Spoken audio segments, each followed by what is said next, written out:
I'd like to share a story with you today. It's a story of preserving some of the last pristine wildlife in the world. It's a story about giving hope to people who are some of the poorest in the world. And it's a story about giving value to wildlife and to wildlands.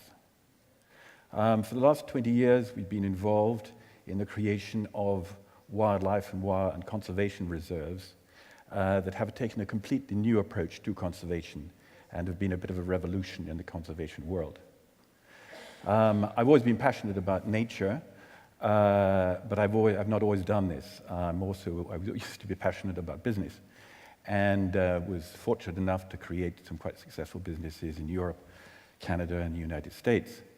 But I've always been passionate about nature and wildlife, and I was hoping at one point I might be able to link both of these things, but in those days, in the 80s and 70s and early 90s, basically I was told that business did business, we write out the checks, and wild conservationists do conservation.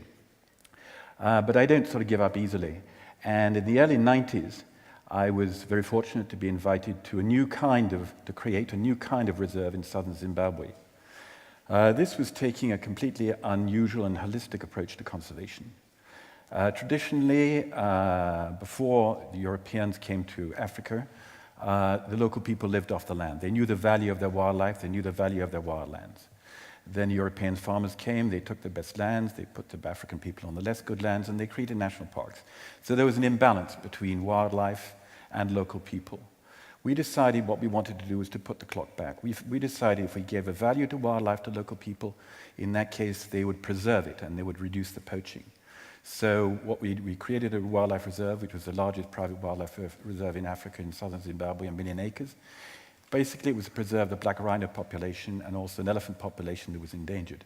But specifically, it involved local people. But also to make it interesting to local people, to give a value to their wildlife, we had to create businesses so that they could see a benefit. Well, I was able, with my friends, to create a new kind of conservation tourism, where we were using the knowledge of the local people for tourism, but the benefits would go to the local people.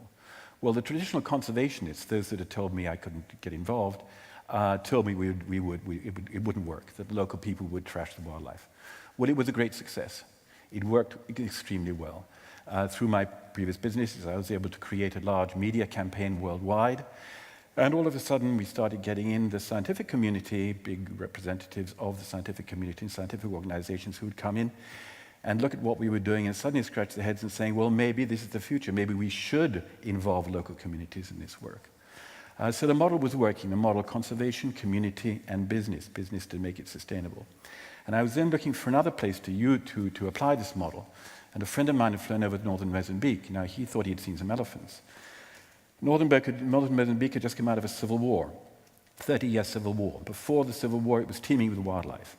After the civil war, there was nothing at all. So me and myself and my wife, who is wildlife, Dr. Julie Garnier from the London Zoological Society, one of the world's experts in black rhino, but also other wildlife, we flew small Cessna 206 to northern Mozambique, where we found elephants, we found the coral islands, we found a biodiversity, a treasure trove of biodiversity. It had never been touched. The Portuguese, when they colonized the area, never went up there. But in this treasure trove were local people. They were the poorest people in the poorest country in the world. So we decided that this complete imbalance of highly valuable biodiversity, incredibly poor people. I mean, they hardly had clothes to wear. So what we did was bring in our scientific colleagues, sit them down with local farmers, sit them down with local fishermen, and create conservation projects for their benefit. And we were successful, very successful. We were able to create the largest sea turtle program in East Africa. We were able to create the community-based marine conservation area. That was the first time that was done in East Africa as well. We were able to create elephant protection zones, which were successful as well. We put water in villages, we created jobs, and we created skills. We also created a tourism project. We built a lodge on one of the islands that was opened by Nelson Mandela, who really believed in what we were doing. And we were very fortunate. Again, the media came to our help and wrote us up. In fact, said we were one of the top 100 hotels in the world. We didn't have a swimming pool, we didn't have air conditioning, but people just loved what they call the barefoot luxury in a pristine area and doing good to local people. And we had a lot of celebrities who would come, so that was fun. But among the people who were known were quite a lot of very influential and quite powerful businessmen. And they loved our model, and they said to me, Chris, can we not get our businesses involved? Or this model seems really interesting. Could we not put it down the other way? Business, communities, and conservation. So, of course, we'd been in Africa for 20 years, so a lot of change since I was trying to do good and do business. And one of the reasons was that the generations had changed. Now consumers were beginning to change brands for businesses that were doing good, businesses that used sustainable utilization of their resources, who were also involved in social and environmental good. And also new generations, the millennium generation, now looking for a purpose, no longer content just to making money and going up the ladder of a business, looking for a reason. In fact, research showed that millions will change jobs to take less money to work for a company that is doing good. And then, of course, the notion of CSR had arrived. It didn't exist in my day. So one of the first companies we helped was one of the world's largest animal health groups who were looking to sort of rethink their corporate philanthropy, their corporate image. And we created a program, we developed a program for them, which was interesting, we called it One Health, which was human health, animal health, and environmental health. We did this in also a very interesting area. When Nelson Mandela got out of jail, one of the wonderful things that he endorsed was something called peace parks, which was actually taking down the barriers between national parks. There's national parks that are being created by the colonialists. And that was terrific, and so that would allow free flow of animals and people, which hadn't happened for 100 years.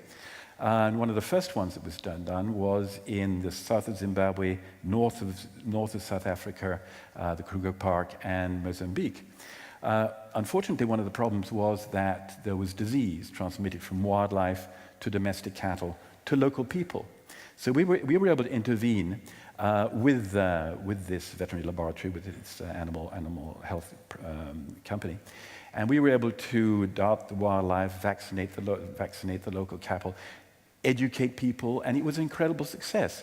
And now we've gone on further, and we're doing rabies and helping more education with water. And this was also very good for the company because the employees came out, their clients came out, and they thought this was terrific. So they were satisfying. They were, first of all, saving wildlife. They were saving people's livelihoods. They were saving lives. But at the same time, the employees were happy, clients were happy, and funnily enough, investors, because that's also another aspect of the new world is what we call impact investing, where investors like to give money to companies that are doing good. So this was a very, very successful program. And we created an organization we called Odyssey for Change. Odyssey because life is an odyssey.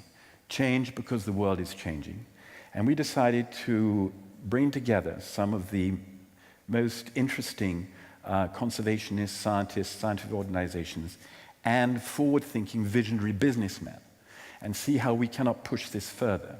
I've been very fortunate, very lucky of you, as you may have gathered, to have worked with some of the most forward-thinking, some of the most creative conservationists, wildlife experts, wildlife vets, ecologists in the scientific sense of the word, and others, and even more privileged in a way to be able to spend a lot of time with local people who have nothing, but they do have their traditions and they do have their values. So, and I was also, in a previous life, very fortunate to work with some very brilliant business people. So the idea behind Odyssey for Change is to link in business, conservation, and communities.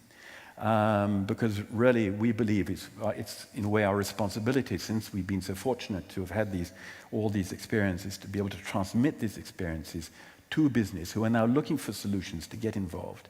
And so with Odyssey for Change, we really believe that if a small percentage of business can give a small percentage of their time, their knowledge, their passion, their vision, and a small percentage of their profits, then the world will be a better place. Thank you very much.